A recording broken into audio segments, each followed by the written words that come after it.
La momie est probablement le symbole le plus évident de la civilisation de l'Égypte ancienne.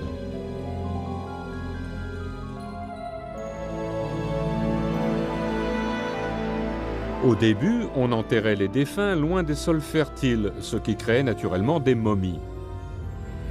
La chaleur du soleil et le sable du désert avaient pour effet de conserver la peau et ainsi la forme humaine du défunt. Ce processus est à l'origine des croyances mystérieuses qui en ont découlé.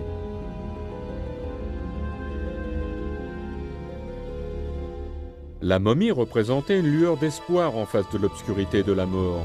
On espérait que si le corps pouvait être préservé, alors l'âme de la personne pouvait continuer à vivre. La momie était le symbole humain du plus grand dieu des Égyptiens. Comme le soleil qui se lève et se couche, le défunt pourra vivre de nouveau. Pour les Égyptiens, la momie était l'élément central dont on avait besoin pour atteindre l'immortalité. Après la mort, le défunt se séparerait en de nombreuses parties sans forme qui seraient réunies à nouveau grâce à l'aspect soigneusement préservé de la momie. Tout le monde voulait être momifié.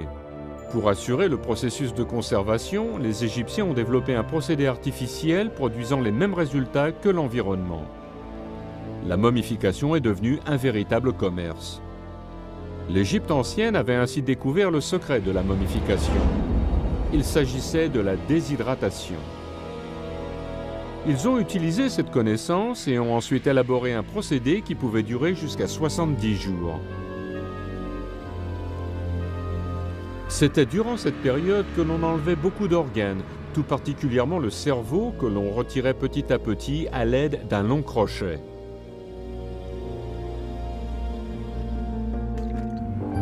Après avoir enlevé les organes internes, on mettait le corps dans du natron, un genre de substance qui ressemblait à du sel et que l'on pouvait trouver en Égypte.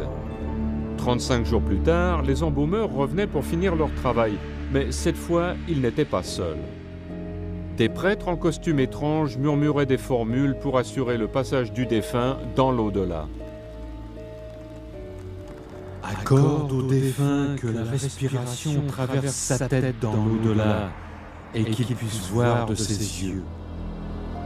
À la fin du rituel, on déposait le corps dans un autre symbole persistant de l'Égypte ancienne, le tombeau. Les Égyptiens l'appelaient la maison éternelle. La tombe était destinée à protéger la momie indéfiniment. Au cours du développement de l'Égypte ancienne, la construction des tombes, tout comme la momification, a évolué. Le tombeau est devenu un genre de montagne mythologique à l'origine de toute création.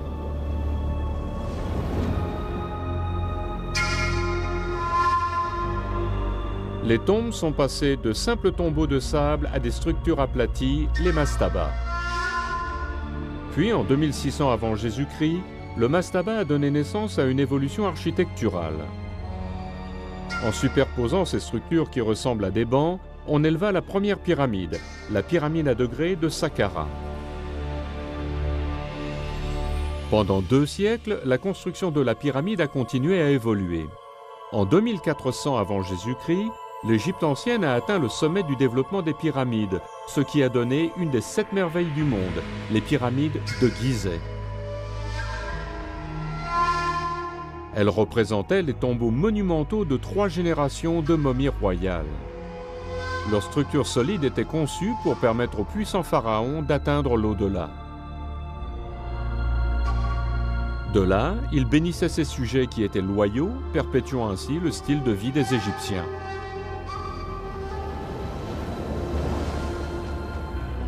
C'était un voyage obligatoire que l'on essayait d'assurer à l'extérieur aussi bien qu'à l'intérieur des pyramides. Le plateau où se trouvent ces gigantesques triangles de granit avait un gardien, le Sphinx, fait de calcaire. Il veillait comme une sentinelle. L'énorme animal à tête humaine était à l'image de Khafra, le roi dont il protégeait le complexe de pyramides. Les gens de l'époque pensaient que le Sphinx représentait le roi défunt, et cela faisait plus de 1000 ans qu'ils lui apportaient leurs offrandes.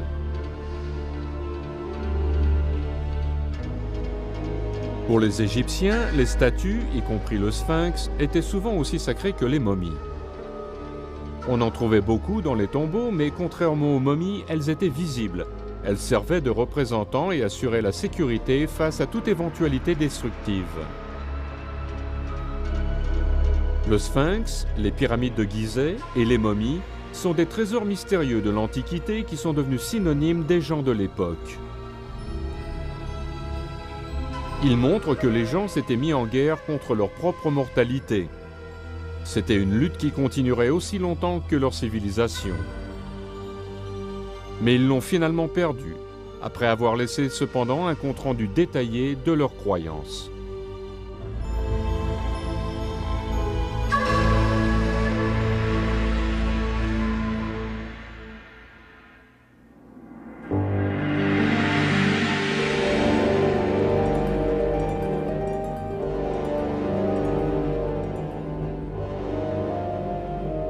Ô vous qui possédez les âmes, qui êtes sans reproche, qui existez éternellement, recevez-moi, car je suis un esprit de par ma forme, et j'ai du pouvoir grâce à ma magie. Sauvez-moi de mes agresseurs dans ce pays du juste. Ce sont les murmures des aïeuls, ce sont les échos du passé. J'ai recueilli cette magie dans tous les endroits où elle se trouvait, et de tous ceux qui la possédaient. Ce sont les formules magiques anciennes, ce sont les paroles nécessaires dont ils pensaient avoir besoin pour atteindre l'immortalité. Ô toi, le grand Dieu, Seigneur de la justice, je suis venu à toi, Seigneur. Je n'ai pas fait de tort à autrui, je n'ai pas fait de mal, je n'ai pas tué. Je suis pur, pur, pur, pur.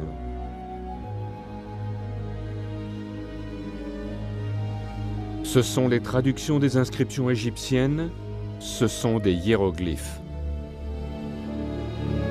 Le mot hiéroglyphe vient du grec et veut dire inscription sacrée.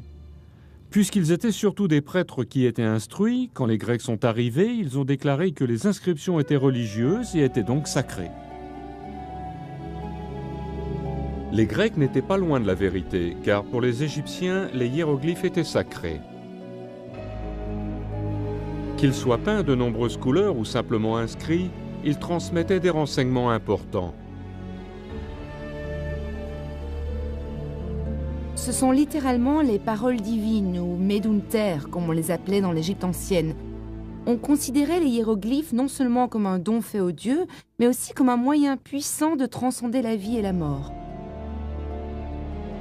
On pouvait donc communiquer ainsi entre le monde ici-bas et l'au-delà, avec les ancêtres défunts et les dieux.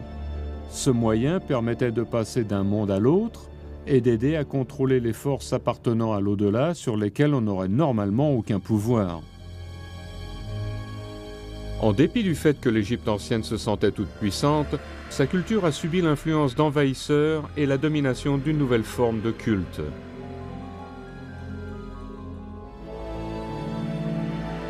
Le dernier hiéroglyphe a été inscrit durant le IVe siècle après Jésus-Christ, ici dans le temple de Philéa. Et à la fin, quand tous les prêtres égyptiens étaient décédés, on a perdu avec eux la capacité de lire ces inscriptions sacrées.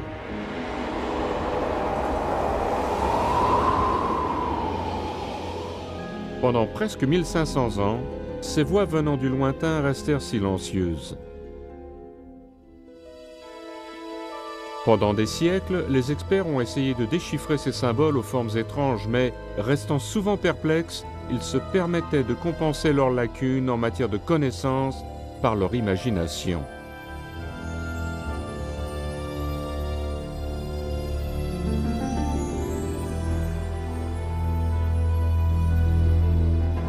Au XVIIe siècle, on a suggéré que les hiéroglyphes contenaient les mystères de l'univers. Ensuite, au XVIIIe siècle, on a pu voir avancer les recherches grâce à Napoléon Bonaparte qui a envahi l'Égypte. En 1798, Napoléon est arrivé dans le pays avec une armée de soldats et des égyptologues. Il a ainsi amené des soldats pour combattre l'ennemi et des experts pour mesurer les monuments, étudier l'architecture et copier les inscriptions. Les recherches de ces égyptologues étaient destinées à mieux comprendre cette civilisation disparue. Cependant, la découverte la plus intéressante a été faite non par un expert, mais par un soldat qui est devenu responsable de la mise à jour d'un artefact ouvrant les portes du passé. Durant l'été 1799, les Français commençaient à perdre la guerre contre les Britanniques qui avaient aussi envahi l'Égypte. De façon à fortifier leur défense, les Français avaient décidé de reconstruire un fort arabe le long du Nil près de la ville de Rosette. Tout en démolissant les murailles de la forteresse, un soldat a trouvé une stèle pesant environ 680 kg. Il s'agit de la stèle que l'on appellera plus tard la pierre de Rosette. La pierre de Rosette était la première découverte de ce genre. Elle contenait les 3 types d'inscriptions communes à l'Égypte ancienne. Il y avait des inscriptions sacrées ou hiéroglyphes, une autre forme d'écriture antique appelée démotique et un texte en grec que l'on peut encore interpréter de nos jours. Cependant, malgré la familiarité de certains passages en grec, la pierre de Rosette n'était pas tout à fait complète et ainsi difficile à déchiffrer. Pendant plus d'une vingtaine d'années, les experts ont essayé de trouver la signification de ces inscriptions mystérieuses. Après des heures de recherche, le fils d'un libraire, Jean-François Champollion, âgé de 32 ans, a pu trouver le code permettant de déchiffrer la pierre de Rosette.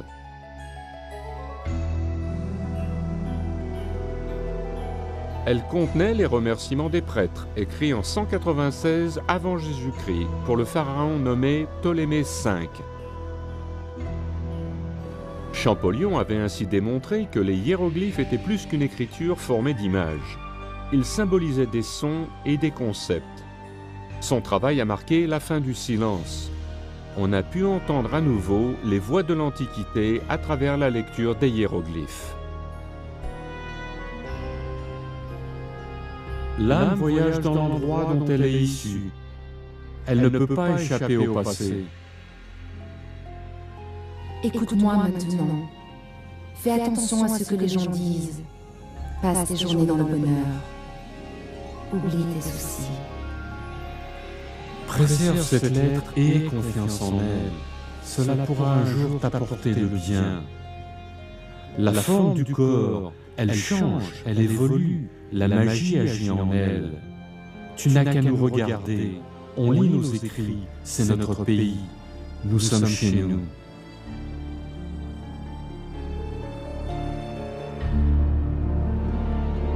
On n'avait plus à deviner, ni à faire des suppositions. On pouvait simplement lire les inscriptions. On pouvait comprendre qui étaient les pharaons. On pouvait lire leurs noms. On a pu ainsi trouver l'ordre chronologique des règnes, par exemple qui régnait après Ramsès ou avant Thoutmôsis. Auparavant, on se fiait à quelques indices laissés par les Grecs.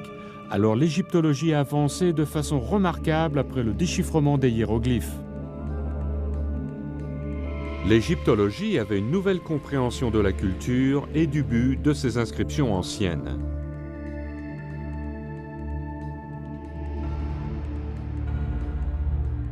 Il s'agit d'un système d'écriture qui comporte divers éléments reconnaissables, tels que des animaux, des hommes, des fleurs, des choses de la nature, comme des montagnes, le soleil, la lune, toute une série de choses formant l'expérience humaine et que l'on retrouve enfermées dans ces hiéroglyphes. Cela nous révèle ce qui était important à l'époque, cela nous montre leur vision du monde et ce qu'ils pensaient de l'après-vie, leur place dans l'univers. On y trouve le récit de leurs craintes et de leurs espoirs. En résumé, les hiéroglyphes nous mettent en relation avec la vie des Égyptiens de l'Antiquité. Grâce au déchiffrement de ces écrits de l'Égypte ancienne, on a pu découvrir des histoires intéressantes et mystérieuses.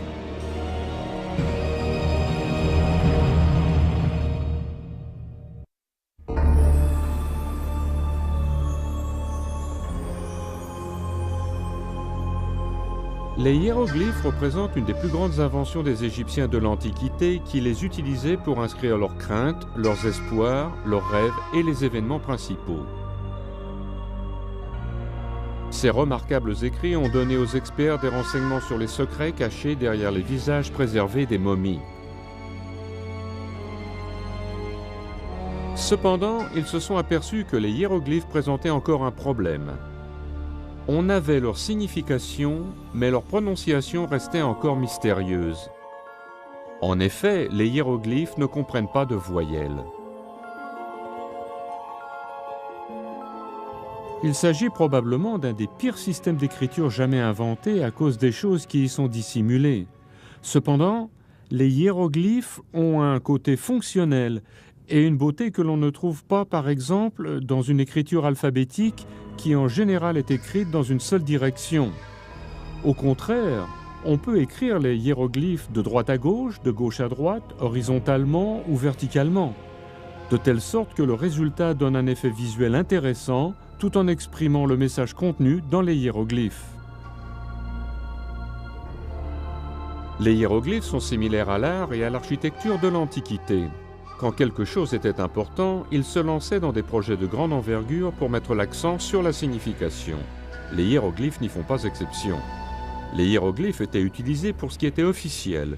On les inscrivait sur les bâtiments importants, les grands monuments, certaines statues. Cependant, ils étaient les plus difficiles à comprendre de tous les systèmes d'écriture égyptiens. Alors, quand un enfant apprenait à écrire, il commençait par l'écriture hiératique.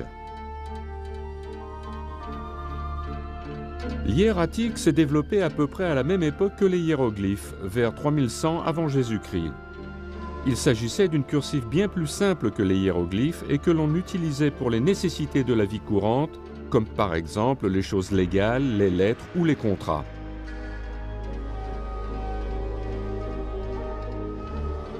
En dépit de cette forme d'écriture simplifiée, les experts pensent que 90 à 99% de la population ne savait pas lire, y compris les artistes qui inscrivaient les hiéroglyphes, c'est-à-dire les scribes. Je pense que beaucoup d'Égyptiens qui étaient même instruits du point de vue hiératique n'étaient pas capables de comprendre tous les détails et de lire le texte des hiéroglyphes parce que ces derniers représentaient une langue morte. C'est comme si les Français du Moyen Âge apprenaient à écrire le latin à l'école, comme s'ils parlaient le latin vulgaire et écrivaient le latin classique. Ainsi, à l'époque où on écrivait encore en hiéroglyphes, les gens ne parlaient pas la langue de ces inscriptions.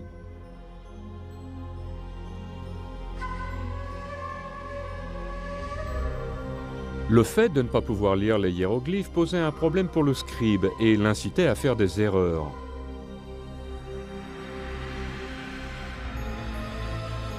Même de nos jours, on peut trouver des erreurs faites il y a bien longtemps dans les hiéroglyphes inscrits sur de nombreux murs. Le système de corrélation entre les écritures n'est pas automatique parce que les signes ne correspondent pas. Il y a un système complet pour le hiératique et un autre pour les hiéroglyphes sans concordance individuelle des signes. La création des hiéroglyphes était un processus laborieux. Le texte était tout d'abord écrit en hiératique par une première personne, puis traduit du hiératique en hiéroglyphe par une deuxième personne et finalement corrigé par une troisième personne. Il y avait ensuite le travail du sculpteur qui était responsable de suivre les instructions du scribe. Après cela, un autre scribe, capable de lire, était en charge de corriger les erreurs du sculpteur. Et puis on arrivait à la phase finale où le peintre ajoutait des couleurs aux hiéroglyphes. L'impossibilité de lire les écrits sacrés ne diminuait pas la croyance des gens sans leur pouvoir. Les hiéroglyphes avaient ainsi un rôle religieux. Thoth était le dieu de l'écriture et était représenté par un homme avec une tête d'ibis tenant à la main un stylet. Pour les Égyptiens de l'Antiquité, les hiéroglyphes avaient un pouvoir magique. Tout comme les momies, les tombes et les statues, ils jouaient un rôle important dans la réalisation de l'immortalité. Il y avait des formules magiques sur les momies, sur les bandelettes. Il y en avait aussi sur les murs des pyramides et sur les cercueils. On croyait que ces formules contenues dans les hiéroglyphes assuraient l'accomplissement de leurs demandes. Par exemple, si j'écris sur mon cercueil que le pharaon va m'accorder des milliers de pains, des milliers de pots de bière, alors c'est vrai, ça se passe. Les Égyptiens pensaient que les hiéroglyphes des formules pouvaient prendre vie de façon magique. Cela constituait un problème. Ils se souciaient de voir les oiseaux s'envoler ou les créatures sortir des cercueils, ce qui aurait pu ruiner l'effet des formules. Ils ont donc quelquefois écrit les hiéroglyphes de manière incomplète. Prenez par exemple le cas du dessin d'un céraste, un type de vipère avec 2 petites cornes sur la tête. C'est le serpent le plus dangereux d'Égypte. On dit en fait que si un céraste vous pique, il n'y a qu'une chose à faire, fumer une cigarette. Ce symbole hiéroglyphique représentait le son F. Cependant, c'était en même temps la représentation de quelque chose de réellement vivant, un serpent dangereux. Alors, dans certaines périodes de l'Antiquité égyptienne, on altérait les hiéroglyphes en les coupant en 2 pour se protéger de la magie des dangers représentés.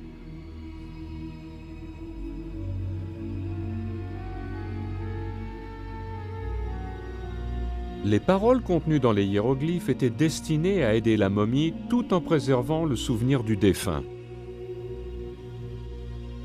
L'homme meurt, son corps est poussière, mais les écrits nous feront nous souvenir de lui. Il sera vivant dans la bouche de ceux qui lisent. Papyrus 1300 avant Jésus-Christ. Pour les Égyptiens, une des manières de perpétuer leur vie consistait à s'assurer que leur nom était inscrit et si possible de façon répétée. Cela permettait de pallier à des endommagements accidentels ou peut-être intentionnels, par exemple, si par malice mon ennemi essayait après ma mort d'enlever mon nom. On peut alors trouver mon nom quelque part, peut-être caché en dessous, et je continue à exister. Toute forme d'écriture a potentiellement, et à mon avis sûrement, des implications magiques.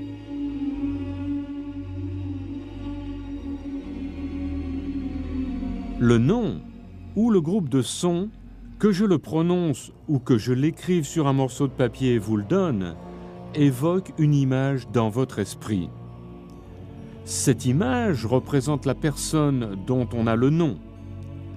En conséquence, le nom contient en lui-même une partie de l'individu.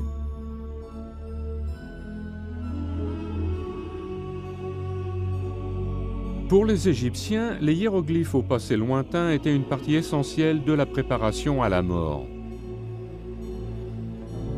Dans cet endroit où on a vu apparaître la première pyramide, la pyramide de Saqqara, il y avait de nombreux tombeaux. Derrière l'aspect extérieur délabré de ces tombes, certains des textes les plus anciens survivent encore. Ces hiéroglyphes sont de l'époque de l'Ancien Empire et datent de 2600 avant Jésus-Christ. Dans l'Ancien Empire, il y avait ce que l'on appelle les textes de pyramide qui étaient réservés aux pharaons et qui contenaient toutes les formules provenant probablement de sources très anciennes. Mais ces textes n'étaient destinés qu'au pharaon pour le guider dans l'au-delà, dans l'après-vie. Ils lui indiquaient ce qu'il devait dire, là où il devait aller et ce qu'il devait faire. C'est lui le souverain, Seigneur des méandres de la sagesse. Sa majesté illumine le ciel obscur, sa puissance brille dans le pays des ressuscités. Pour le souverain, le temps est à présent l'éternité, et ses frontières touchent l'infini. Grâce à son pouvoir, il fait ce qu'il veut, et évite ce qu'il est, et cela en tout dans le royaume du ciel et à travers tout espace et temps.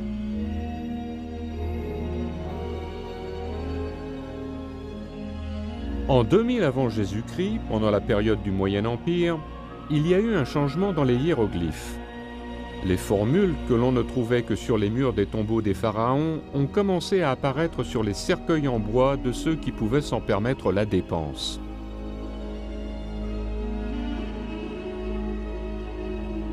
Dans un sens, on peut voir l'évolution d'une certaine personnalisation. Des murs des pyramides, on est passé à l'échelle plus humaine du cercueil, et plus encore au rouleau de papyrus que l'on peut emporter avec soi.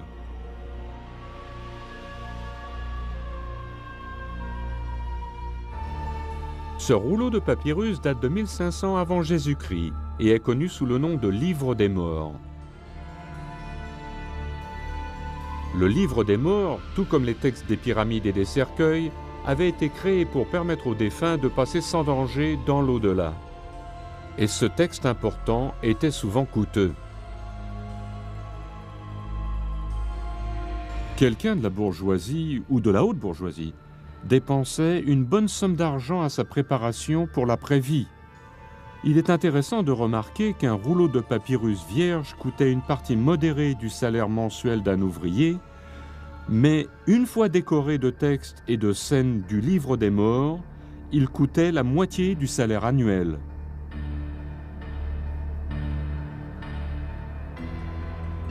Si vous croyez vraiment que vous allez vivre à jamais, alors vous n'allez pas mettre tout votre argent dans votre vie sur Terre. C'est l'après-vie qui comptait le plus. Alors ils mettaient leur fortune et leurs efforts dans l'autre monde plutôt que dans cette vie puisque sa durée était plus longue.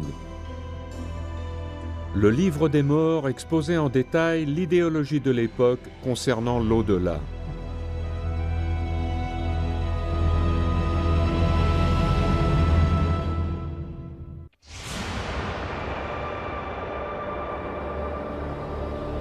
Le Livre des Morts est une collection de près de 200 formules magiques. La copie la plus ancienne date de la moitié du XVe siècle avant Jésus-Christ, mais, selon les experts, les formules qu'elle contient remontent à plus de 1000 ans auparavant. Pour les gens de l'Antiquité, c'était comme une forme de protection écrite conçue comme une défense et une aide spirituelle.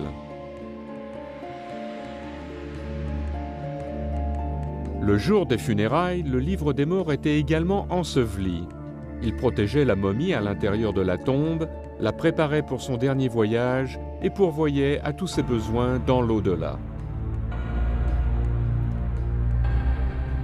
C'est-à-dire qu'ils sont là pour être lus par les défunts. Il leur était destiné uniquement. On peut imaginer le défunt assis sur sa tombe, déroulant le Livre des Morts.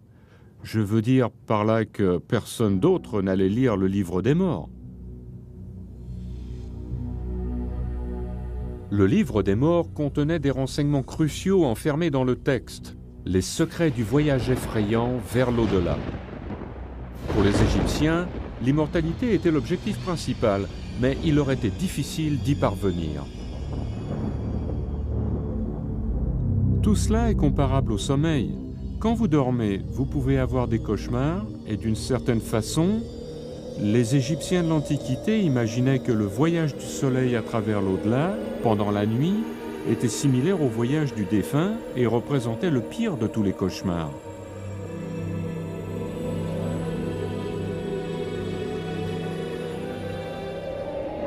J'ai expliqué de manière fantaisiste que les Égyptiens de l'Antiquité considéraient la mort comme si le défunt s'était embarqué sur un bateau passant dans un défilé montagneux où les dangers arrivent de tous les côtés. En fait, l'image du serpent de la vie et du passage en bateau, ce voyage sombre dans l'au-delà, était simplement la réflexion du voyage à travers l'Égypte où l'on trouvait différentes entrées pour les diverses régions, pour aller du sud au nord, par exemple d'Assouan à la Méditerranée. C'était comme si l'au-delà était réfléchi ici-bas. Grâce au Livre des Morts, les Égyptiens essayaient de maîtriser leurs craintes de façon magique. Si on pouvait définir la mort, alors elle était moins effrayante. Ils ont donc continué à éclaircir le concept de l'au-delà. Cela faisait partie de l'évolution des textes des pyramides et des cercueils. Durant le Moyen Empire, quand les formules étaient écrites sur les cercueils, elles étaient accompagnées d'illustrations. Ces dernières consistaient de cartes aidant à guider le défunt pendant l'étrange voyage de l'après-vie.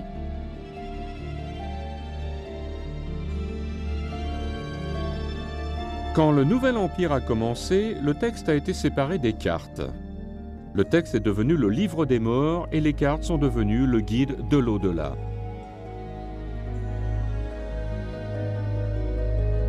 Les deux éléments étaient mis dans la tombe et comportaient tous deux des écrits. Cependant, ils étaient différents. Le guide de l'au-delà avait plus d'illustrations et était divisé en plusieurs livres intitulés par exemple « Le livre des cavernes » et le livre des portes.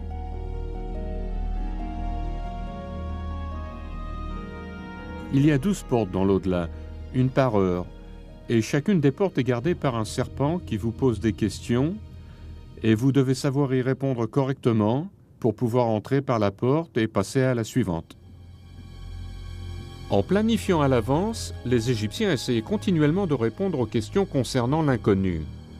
Ils ne semblaient pas vouloir de surprise quant à cette aventure imaginaire, et selon leur description, le voyage allait être difficile.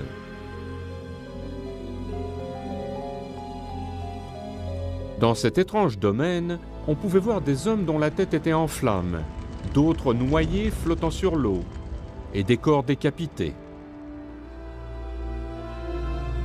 Les Égyptiens avaient une imagination vivide en ce qui concerne la mort, et en cela, ils n'étaient pas très différents des autres cultures. C'était leur croyance qui les rendait marginaux. Les Égyptiens avaient de nombreuses idées théologiques concernant la vie après la mort. Elles étaient souvent contradictoires, mais toujours complémentaires. Cela a donné de la profondeur à leur religion, et contrairement aux croyances religieuses d'autres cultures, il y avait pour eux plusieurs choix. Ils pouvaient choisir la théologie qui leur convenait le mieux, et ils pouvaient en choisir plus d'une. On pense qu'on avait en fait des échantillons de différentes compositions qu'on montrait au propriétaire de la tombe. On lui demandait ensuite s'il préférait une scène ou une autre, et il faisait son choix.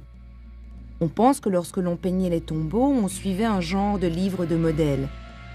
On peut voir d'après les dessins que quelqu'un faisait tout d'abord une esquisse en rouge qui était ensuite corrigée par le maître en noir. Les dessins étaient donc faits par une équipe et non par une seule personne.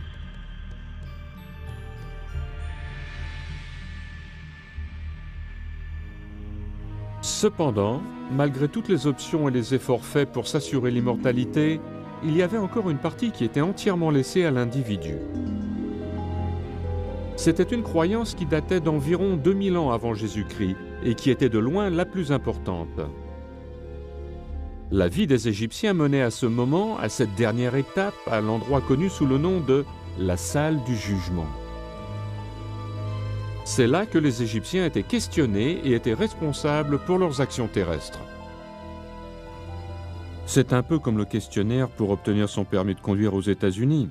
On doit répondre à de nombreuses questions, mais si on ne réussit pas, on peut le repasser, et la prochaine fois ce sera plus facile à cause du fait que vous connaissez les questions et que vous avez eu le temps de chercher les réponses. Dans la salle du jugement, le défunt répondait donc à ces questions. Il niait avoir commis de mauvaises actions tout en récitant les paroles magiques du livre des morts devant un tribunal de 42 dieux. Cette étape portait le nom de confession négative ou de déclaration d'innocence. Je connais le nom des 42 dieux présents dans la salle de justice et qui vivent de ceux qui aiment le mal et boivent leur sang le jour de leur jugement. Car voici, je suis venu à vous. J'ai apporté la vérité et pour vous, j'ai rejeté le mensonge. Je n'ai pas fait de mal aux hommes. Je n'ai pas appauvri mes associés. Je n'ai pas remplacé la vérité par l'erreur. Je n'ai pas fait de mal. Je n'ai pas fait ce que les dieux détestent. Je n'ai pas causé de douleur. Je n'ai pas tué. Pendant que le défunt récitait la formule, on pesait son cœur, qui était considéré comme le centre de l'intelligence, en comparaison avec une plume symbolisant l'idéal à atteindre. C'est là qu'on jugeait les actions terrestres de la personne.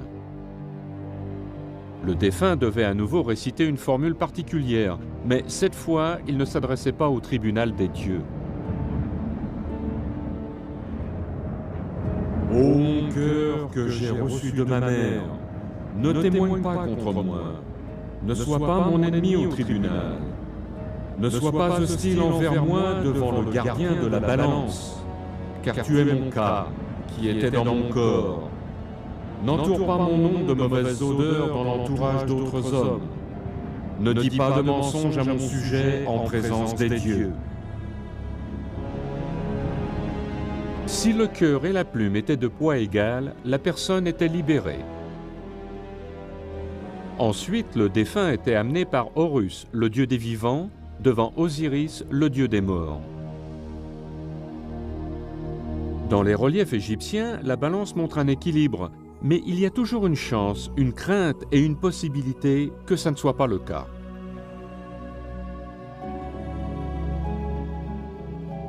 Une des représentations classiques de ce qui peut arriver consiste à ce que la personne soit dévorée par une créature mythologique qui se tient derrière la balance et attend un repas pendant des centaines et des milliers d'années parce que tout le monde récite les formules correctes et ils sont tous délivrés. La créature est de petite taille, c'est un mélange de lion, d'hippopotame et de crocodile, et on l'appelle la dévoreuse. Quand vous êtes mangé, c'est la fin absolue de votre existence.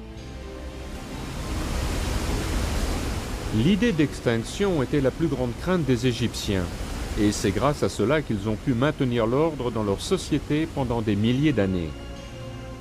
Ils étaient restreints à la fois par des lois terrestres et par celles de l'inconnu.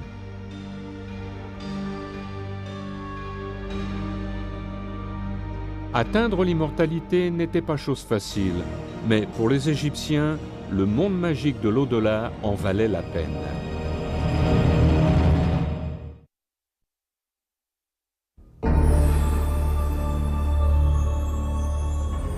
Au cours de la longue histoire de la civilisation de l'Égypte ancienne, les croyances en l'après-vie ont montré une certaine évolution. Pendant approximativement 3500 ans, les hiéroglyphes ont été utilisés pour inscrire le développement de ces idées. Selon les experts, les renseignements provenant de l'Ancien et du Moyen Empire sont assez vagues, mais dès le début du Nouvel Empire, près de 1500 ans avant Jésus-Christ, les instructions données sont beaucoup plus claires. Pour les Égyptiens, il y avait une destination finale après le mystérieux voyage. C'était une version améliorée du monde qu'ils connaissaient. C'était une Égypte idéalisée, connue sous le nom d'au-delà. La croyance en l'après-vie était acceptée par tous, du cultivateur le plus pauvre au plus puissant pharaon. À la fin, selon leur religion, tous les gens seront égaux, sans différence sociale. Ils seront tous en compagnie d'Osiris, le roi des morts, et ils bénéficieront tous d'une merveilleuse existence dans l'au-delà. Il est difficile de définir exactement ce que les Égyptiens envisageaient pour la vie dans l'au-delà. Mais quand on regarde les scènes représentées sur les murs des tombeaux, on voit des gens participant à un grand banquet, qui jouent à des jeux et qui écoutent de la musique. En fait, on y voit toutes les choses que l'on considère comme distractions, ce qui nous permet de penser que c'est de cette manière qu'ils imaginaient l'au-delà. On peut trouver dans certaines représentations de scènes un état idéalisé où on va à la chasse sur des terrains humides remplis de gibier de toutes sortes. Il suffisait d'un bâton pour attraper quelque chose, et votre chat participait également à la chasse de façon à obtenir l'image d'une vie améliorée par rapport à l'expérience terrestre. Grâce à cette croyance en l'au-delà, les Égyptiens ont apporté une certaine espérance où, normalement, il n'y en aurait pas. C'était leur style de vie qui les incitait à l'imagination. Le résultat était un lieu d'abondance, de facilité, et par-dessus tout, c'était un lieu où l'on pouvait continuer son existence. Le livre des morts donnait les formules magiques nécessaires permettant d'entrer dans cet endroit parfait.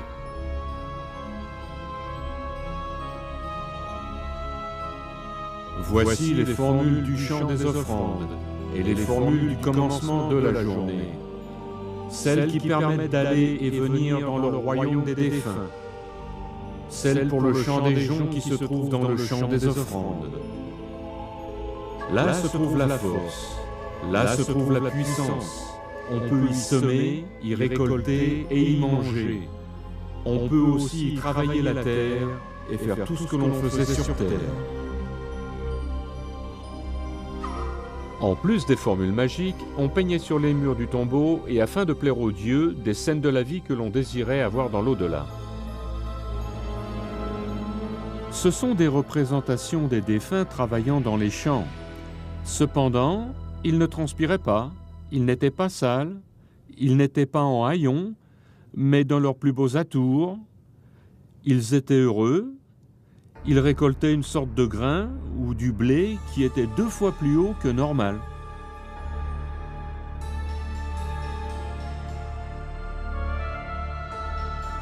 Les gens de l'Antiquité considéraient l'Égypte comme la plus grande de toutes les civilisations et ils ne voulaient pas l'abandonner. Il était donc logique de mettre l'accent sur la préparation précédant la mort, mais cela a amené à une confusion sur la signification de tous leurs efforts. Même aujourd'hui, on a toujours l'impression que les Égyptiens étaient préoccupés par la mort, mais ils ne l'étaient pas. C'est en fait leur passion pour la vie qui les a amenés à de tels extrêmes.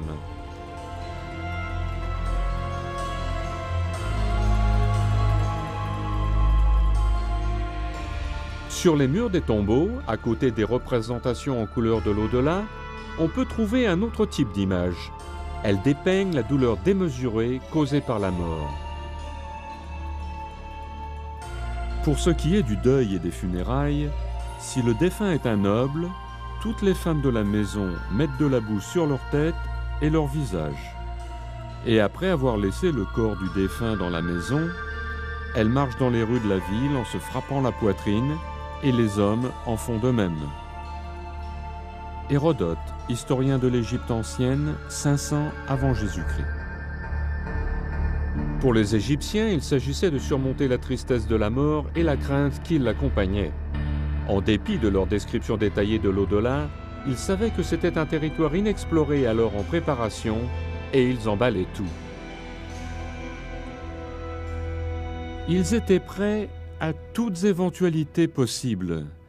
Imaginez que vous partiez pour un pays dans lequel vous n'êtes jamais allé.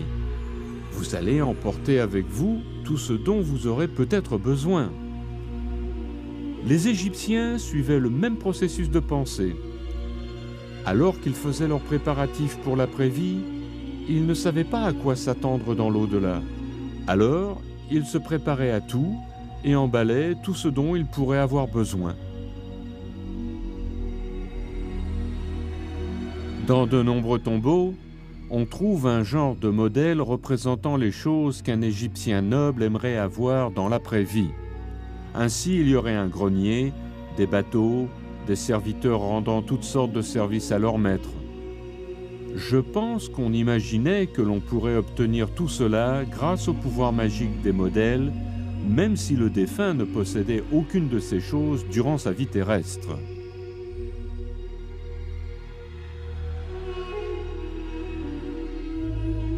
Les figurines, les formules écrites en hiéroglyphes, les guides de l'au-delà et les peintures trouvées sur les tombes montrent l'importance mise par l'Égypte ancienne sur la préparation pour la vie après la mort. Mais leurs efforts ne s'arrêtaient pas là. À travers les âges, les tombeaux de l'élite égyptienne ont été considérés comme les plus grands coffres à trésors au monde et ils ont été convoités et pillés à cause de leur grande valeur. Cependant, en dépit des vols, de nombreux objets ont survécu, y compris ceux trouvés durant ce qui représente probablement la découverte la plus fascinante du début du XXe siècle, l'excavation de la tombe de Toutankhamon.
Le jour des funérailles, le livre des morts était également enseveli. Il protégeait la momie à l'intérieur de la tombe, la préparait pour son dernier voyage et pourvoyait à tous ses besoins dans l'au-delà.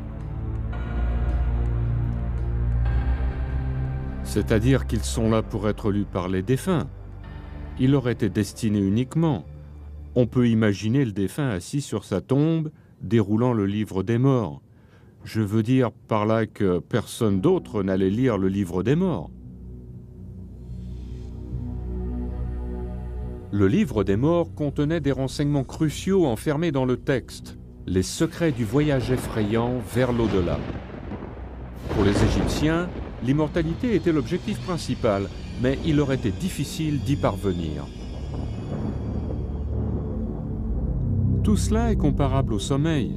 Quand vous dormez, vous pouvez avoir des cauchemars, et d'une certaine façon, les Égyptiens de l'Antiquité imaginaient que le voyage du soleil à travers l'au-delà, pendant la nuit, était similaire au voyage du défunt et représentait le pire de tous les cauchemars.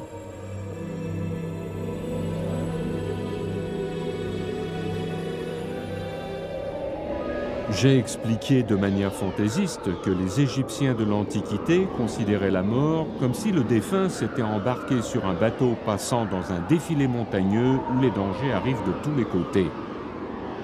En fait, l'image du serpent de la vie et du passage en bateau, ce voyage sombre dans l'au-delà, était simplement la réflexion du voyage à travers l'Égypte où l'on trouvait différentes entrées pour les diverses régions, pour aller du sud au nord, par exemple d'Assouan à la Méditerranée.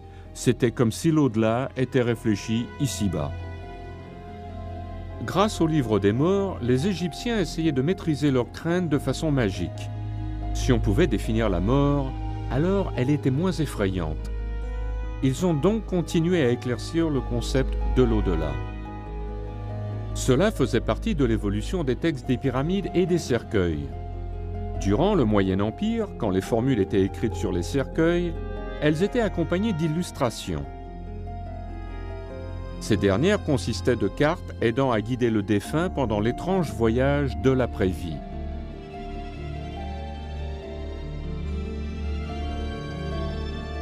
Quand le Nouvel Empire a commencé, le texte a été séparé des cartes.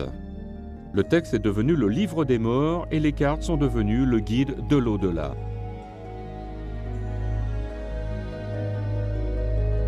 Les deux éléments étaient mis dans la tombe et comportaient tous deux des écrits.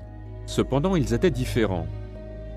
Dans les reliefs égyptiens, la balance montre un équilibre, mais il y a toujours une chance, une crainte et une possibilité que ça ne soit pas le cas.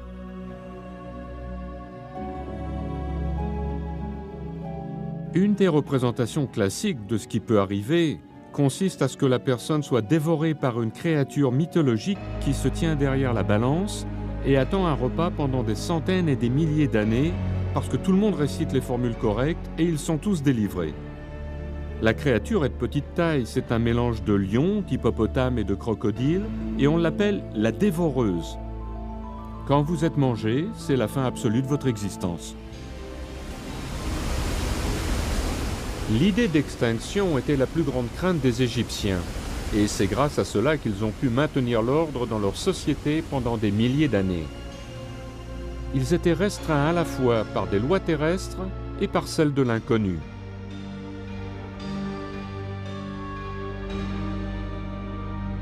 Atteindre l'immortalité n'était pas chose facile, mais pour les Égyptiens, le monde magique de l'au-delà en valait la peine.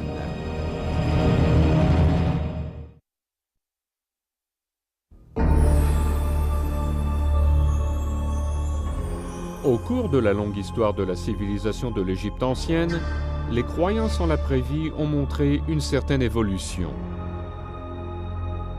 Pendant approximativement 3500 ans, les hiéroglyphes ont été utilisés pour inscrire le développement de ces idées. Selon les experts, les renseignements provenant de l'Ancien et du Moyen Empire sont assez vagues, mais dès le début du Nouvel Empire, près de 1500 ans avant Jésus-Christ, les instructions données sont beaucoup plus claires. Pour les Égyptiens, il y avait une destination finale après le mystérieux voyage. C'était une version améliorée du monde qu'ils connaissaient. C'était une Égypte idéalisée, connue sous le nom d'au-delà.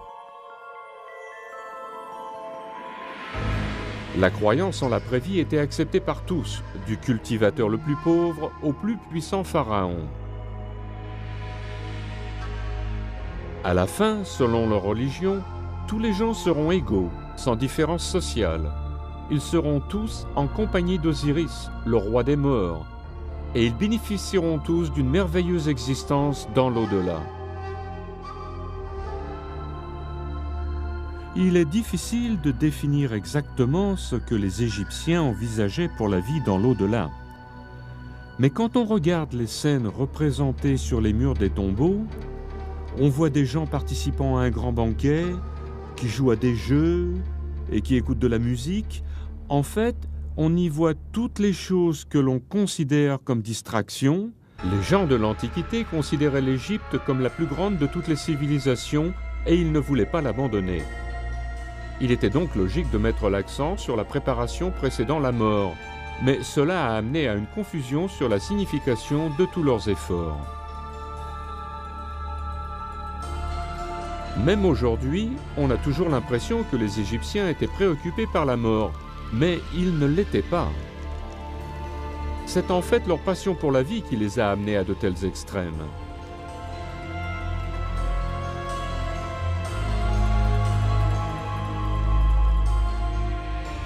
Sur les murs des tombeaux, à côté des représentations en couleur de l'au-delà, on peut trouver un autre type d'image. Elles dépeignent la douleur démesurée causée par la mort. Pour ce qui est du deuil et des funérailles, si le défunt est un noble, toutes les femmes de la maison mettent de la boue sur leur tête et leur visage. Et après avoir laissé le corps du défunt dans la maison, elles marchent dans les rues de la ville en se frappant la poitrine, et les hommes en font de même. Hérodote, historien de l'Égypte ancienne, 500 avant Jésus-Christ. Pour les Égyptiens, il s'agissait de surmonter la tristesse de la mort et la crainte qui l'accompagnait. En dépit de leur description détaillée de l'au-delà, ils savaient que c'était un territoire inexploré alors en préparation, et ils emballaient tout. Ils étaient prêts à toutes éventualités possibles. Imaginez que vous partiez pour un pays dans lequel vous n'êtes jamais allé. Vous allez emporter avec vous tout ce dont vous aurez peut-être besoin. Les Égyptiens suivaient le même processus de pensée. Alors qu'ils faisaient leurs préparatifs pour l'après-vie, ils ne savaient pas à quoi s'attendre dans l'au-delà. Alors, ils se préparaient à tout et emballaient tout ce dont ils pourraient avoir besoin.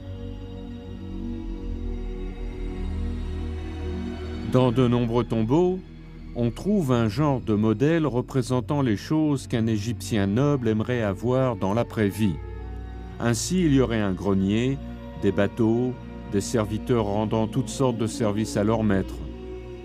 Je pense qu'on imaginait que l'on pourrait obtenir tout cela grâce au pouvoir magique des modèles, même si le défunt ne possédait aucune de ces choses durant sa vie terrestre.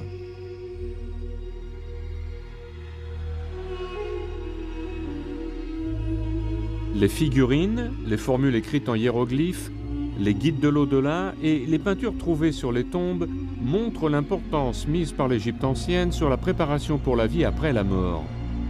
Mais leurs efforts ne s'arrêtaient pas à l'au-delà. Mais quand on regarde les scènes représentées sur les murs des tombeaux, on voit des gens participant à un grand banquet, qui jouent à des jeux et qui écoutent de la musique.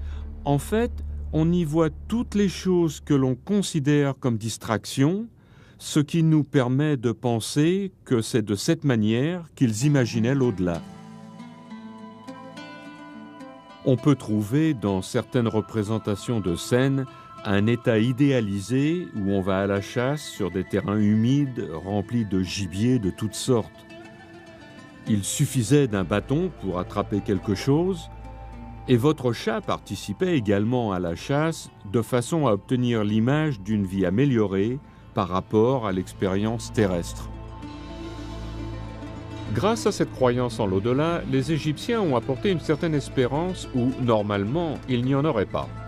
C'était leur style de vie qui les incitait à l'imagination. Le résultat était un lieu d'abondance, de facilité, et par-dessus tout, c'était un lieu où l'on pouvait continuer son existence.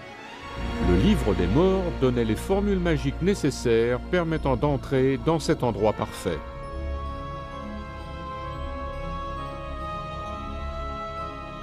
Voici les formules du chant des offrandes et les formules du commencement de la journée, celles qui permettent d'aller et venir dans le royaume des défunts, celles pour le chant des joncs qui se trouve dans le chant des offrandes. Là se trouve la force, là se trouve la puissance. On peut y semer, y récolter et y manger. On peut aussi y travailler la terre et faire tout ce que l'on faisait sur terre. En plus des formules magiques, on peignait sur les murs du tombeau et afin de plaire aux dieux, des scènes de la vie que l'on désirait avoir dans l'au-delà. Ce sont des représentations des défunts travaillant dans les champs. Cependant, ils ne transpiraient pas, ils n'étaient pas sales, ils n'étaient pas en haillons, mais dans leurs plus beaux atours. Ils étaient heureux. Ils récoltaient une sorte de grain ou du blé qui était 2 fois plus haut que normal.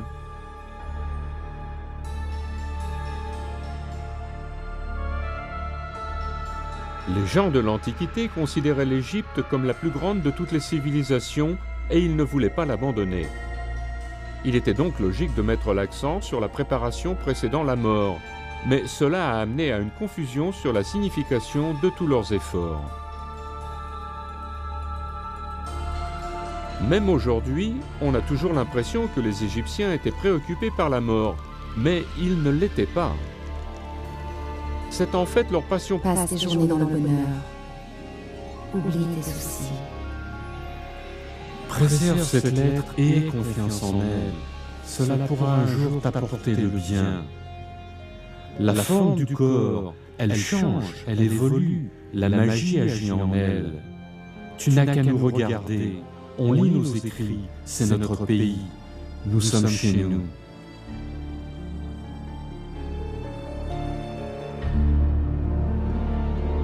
On n'avait plus à deviner, ni à faire des suppositions. On pouvait simplement lire les inscriptions. On pouvait comprendre qui étaient les pharaons. On pouvait lire leurs noms. On a pu ainsi trouver l'ordre chronologique des règnes. Par exemple, qui régnait après Ramsès ou avant Thoutmôsis. Auparavant, on se fiait à quelques indices laissés par les Grecs. Alors l'égyptologie a avancé de façon remarquable après le déchiffrement des hiéroglyphes. L'égyptologie avait une nouvelle compréhension de la culture et du but de ces inscriptions anciennes.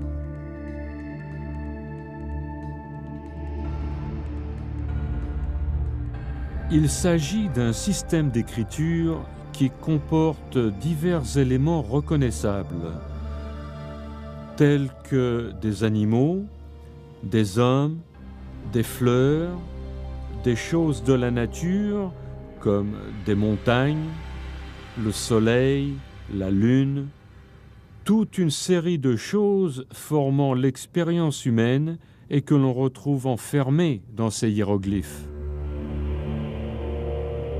Cela nous révèle ce qui était important à l'époque, cela nous montre leur vision du monde et ce qu'ils pensaient de l'après-vie, leur place dans l'univers. On y trouve le récit de leurs craintes et de leurs espoirs. En résumé, les hiéroglyphes nous mettent en relation avec la vie des Égyptiens de l'Antiquité. Grâce au déchiffrement de ces écrits de l'Égypte ancienne, on a pu découvrir des histoires intéressantes et mystérieuses.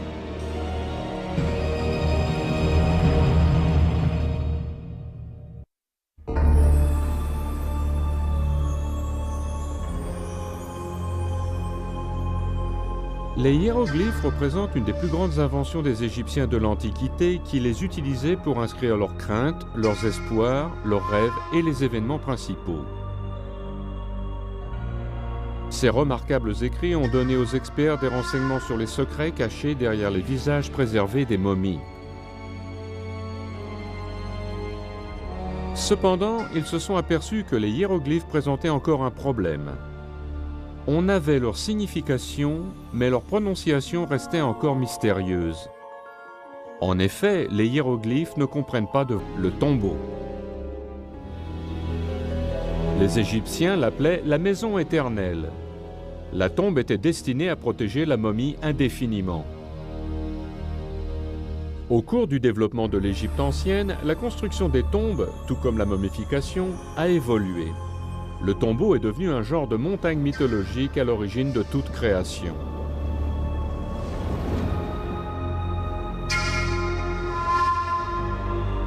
Les tombes sont passées de simples tombeaux de sable à des structures aplaties, les mastabas. Puis, en 2600 avant Jésus-Christ, le mastaba a donné naissance à une évolution architecturale. En superposant ces structures qui ressemblent à des bancs, on éleva la première pyramide, la pyramide à degrés de Saqqara. Pendant 2 siècles, la construction de la pyramide a continué à évoluer. En 2400 avant Jésus-Christ, l'Égypte ancienne a atteint le sommet du développement des pyramides, ce qui a donné une des 7 merveilles du monde, les pyramides de Gizeh. Elles représentaient les tombeaux monumentaux de 3 générations de momies royales. Leur structure solide était conçue pour permettre aux puissants pharaons d'atteindre l'au-delà. De là, ils bénissaient ces sujets qui étaient loyaux, perpétuant ainsi le style de vie des Égyptiens.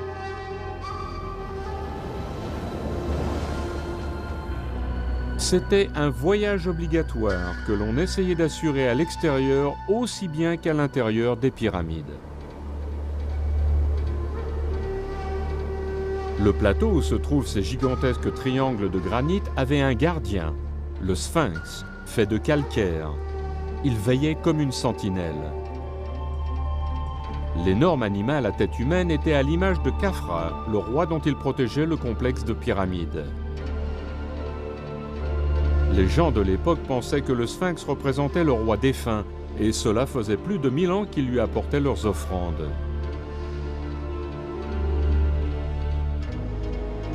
Pour les Égyptiens, les statues, y compris le Sphinx, étaient souvent aussi sacrées que les momies. On en trouvait beaucoup dans les tombeaux, mais contrairement aux momies, elles étaient visibles. Elles servaient de représentants et assuraient la sécurité face à toute éventualité destructive. Le Sphinx, les pyramides de Gizeh et les momies sont des trésors mystérieux de l'Antiquité qui sont devenus synonymes des gens de l'époque. Ils montrent que les gens s'étaient mis en guerre contre leur propre mortalité. C'était une lutte qui continuerait aussi longtemps que leur civilisation. Mais ils l'ont finalement perdue, après avoir laissé cependant La momie était le symbole humain du plus grand dieu des Égyptiens. Comme le soleil qui se lève et se couche, le défunt pourra vivre de nouveau. Pour les Égyptiens, la momie était l'élément central dont on avait besoin pour atteindre l'immortalité. Après la mort, le défunt se séparerait en de nombreuses parties sans forme qui seraient réunies à nouveau grâce à l'aspect soigneusement préservé de la momie. Tout le monde voulait être momifié. Pour assurer le processus de conservation, les Égyptiens ont développé un procédé artificiel produisant les mêmes résultats que l'environnement. La momification est devenue un véritable commerce. L'Égypte ancienne avait ainsi découvert le secret de la momification. Il s'agissait de la déshydratation. Ils ont utilisé cette connaissance et ont ensuite élaboré un procédé qui pouvait durer jusqu'à 70 jours. C'était durant cette période que l'on enlevait beaucoup d'organes, tout particulièrement le cerveau que l'on retirait petit à petit à l'aide d'un long crochet.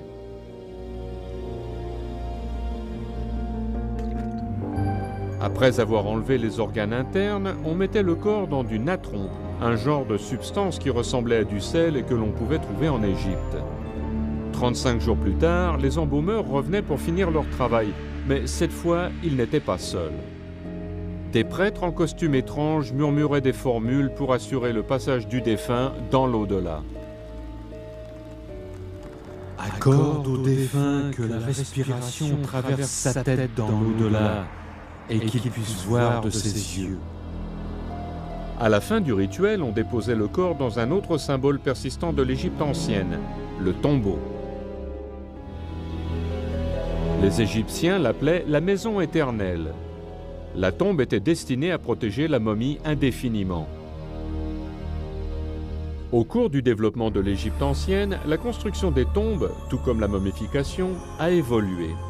Le tombeau est devenu un genre de montagne mythologique à l'origine de toute création.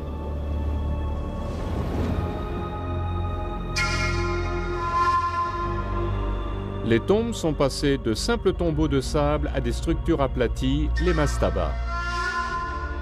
Puis, en 2600 avant Jésus-Christ, le mastaba a donné naissance à une évolution architecturale. En superposant ces structures qui ressemblent à des bancs, on éleva la première pyramide, la pyramide à degrés de Saqqara.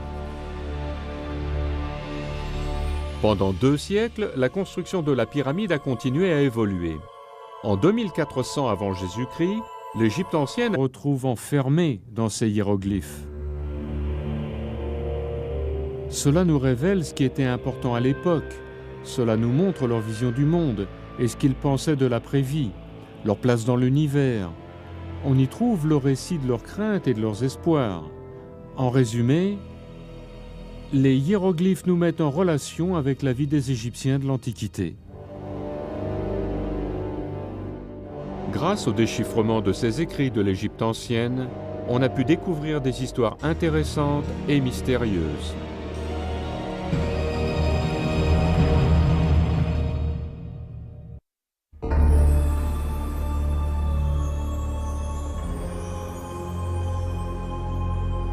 Les hiéroglyphes représentent une des plus grandes inventions des Égyptiens de l'Antiquité qui les utilisaient pour inscrire leurs craintes, leurs espoirs, leurs rêves et les événements principaux.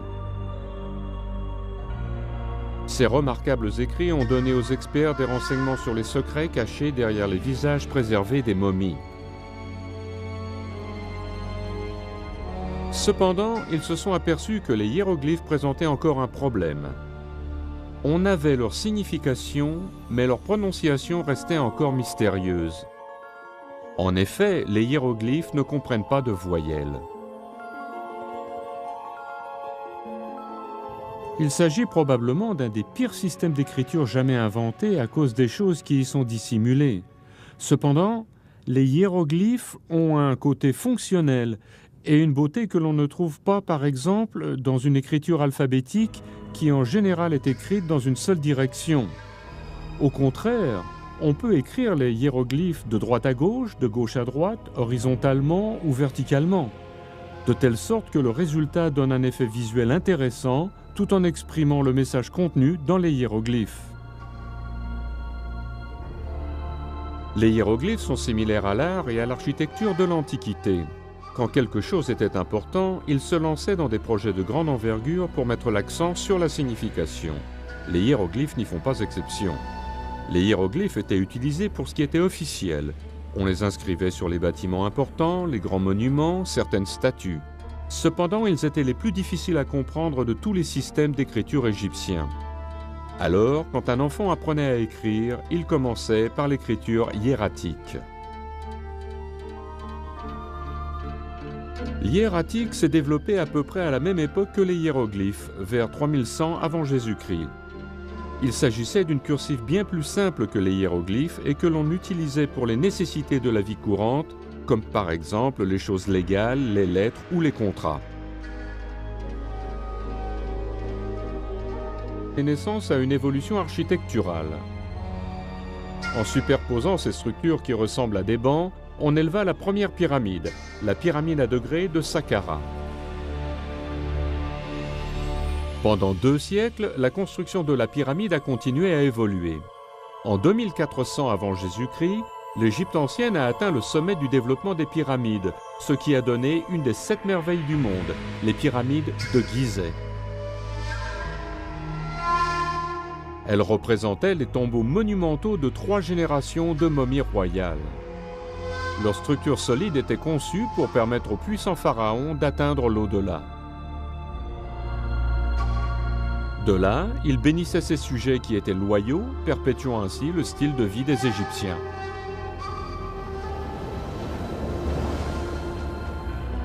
C'était un voyage obligatoire que l'on essayait d'assurer à l'extérieur aussi bien qu'à l'intérieur des pyramides. Le plateau où se trouvent ces gigantesques triangles de granit avait un gardien, le Sphinx, fait de calcaire. Il veillait comme une sentinelle. L'énorme animal à tête humaine était à l'image de Khafra, le roi dont il protégeait le complexe de pyramides. Les gens de l'époque pensaient que le Sphinx représentait le roi défunt, et cela faisait plus de 1000 ans qu'ils lui apportaient leurs offrandes.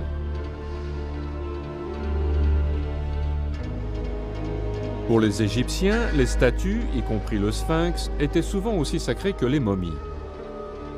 On en trouvait beaucoup dans les tombeaux, mais contrairement aux momies, elles étaient visibles. Elles servaient de représentants et assuraient la sécurité face à toute éventualité destructive. Le Sphinx, les pyramides de Gizeh et les momies sont des trésors mystérieux de l'Antiquité qui sont devenus synonymes des gens de l'époque. Ils montrent que les gens s'étaient mis en guerre contre leur propre mortalité. C'était une lutte qui continuerait aussi longtemps que leur civilisation. Mais ils l'ont finalement perdue, après avoir laissé cependant un compte-rendu détaillé de leurs croyances.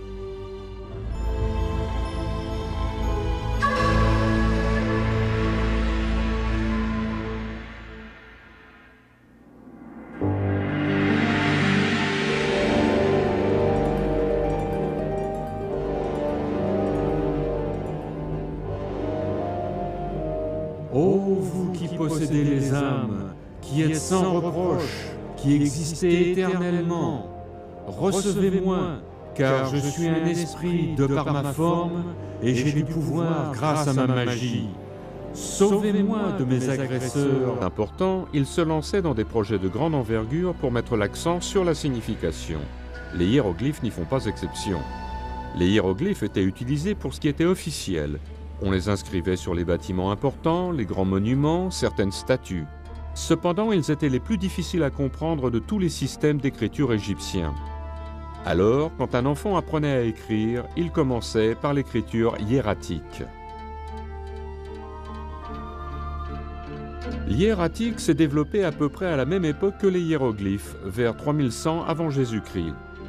Il s'agissait d'une cursive bien plus simple que les hiéroglyphes et que l'on utilisait pour les nécessités de la vie courante, comme par exemple les choses légales, les lettres ou les contrats.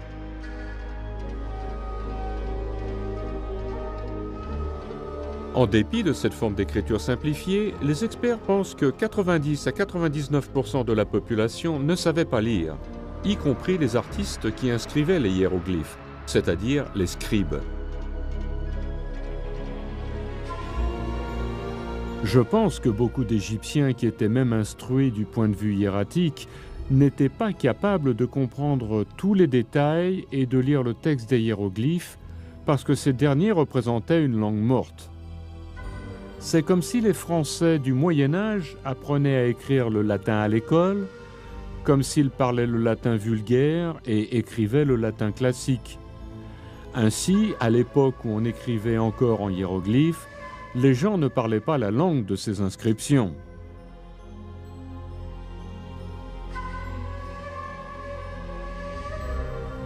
Le fait de ne pas pouvoir lire les hiéroglyphes posait un problème pour le scribe et l'incitait à faire des erreurs.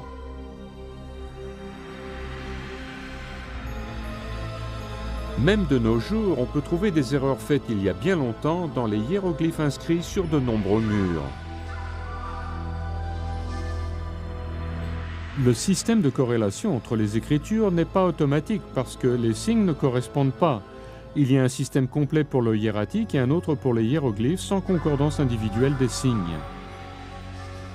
La création des hiéroglyphes était un processus laborieux. Le texte était tout d'abord écrit en hiératique par une première personne, puis traduit du hiératique en hiéroglyphe par une deuxième personne et finalement corrigé par une troisième personne. Il y avait ensuite le travail du sculpteur qui était responsable de suivre les instructions du scribe. Après cela, un autre scribe, capable de lire, était en charge de corriger les erreurs du sculpteur. Et puis on arrivait à la phase finale où le peintre ajoutait des couleurs aux hiéroglyphes. L'impossibilité de lire les écrits sacrés ne diminuait pas la croyance des gens.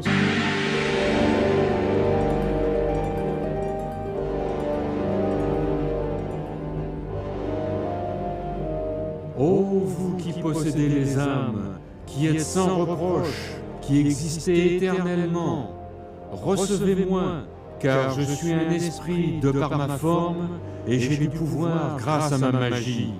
Sauvez-moi de mes agresseurs dans ce pays du juste. Ce sont les murmures des aïeuls, ce sont les échos du passé.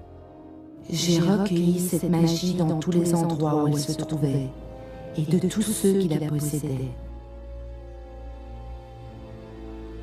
Ce sont les formules magiques anciennes, ce sont les paroles nécessaires dont ils pensaient avoir besoin pour atteindre l'immortalité. Ô toi, le grand Dieu, Seigneur de la justice, je suis venu à toi, Seigneur. Je n'ai pas fait de tort à autrui, je n'ai pas fait de mal, je n'ai pas tué. Je suis pur, pur, pur, pur.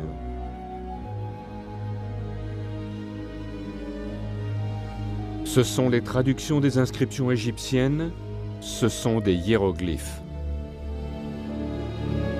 Le mot hiéroglyphe vient du grec et veut dire inscription sacrée. Puisqu'ils étaient surtout des prêtres qui étaient instruits, quand les Grecs sont arrivés, ils ont déclaré que les inscriptions étaient religieuses et étaient donc sacrées. Les Grecs n'étaient pas loin de la vérité, car pour les Égyptiens, les hiéroglyphes étaient sacrés. Qu'ils soient peints de nombreuses couleurs ou simplement inscrits, ils transmettaient des renseignements importants. Ce sont littéralement les paroles divines, ou Medunter, comme on les appelait dans l'Égypte ancienne. On considérait les hiéroglyphes non seulement comme un don fait aux dieux, mais aussi comme un moyen puissant de transcender la vie et la mort. On pouvait donc communiquer ainsi entre le monde ici-bas et l'au-delà, avec les ancêtres défunts et les dieux.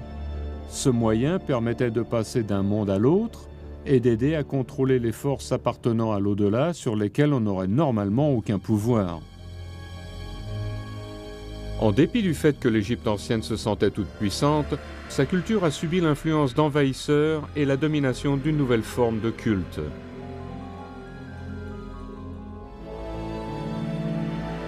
Le dernier hiéroglyphe a été inscrit durant le IVe siècle après Jésus-Christ, ici dans le temple de Philéa.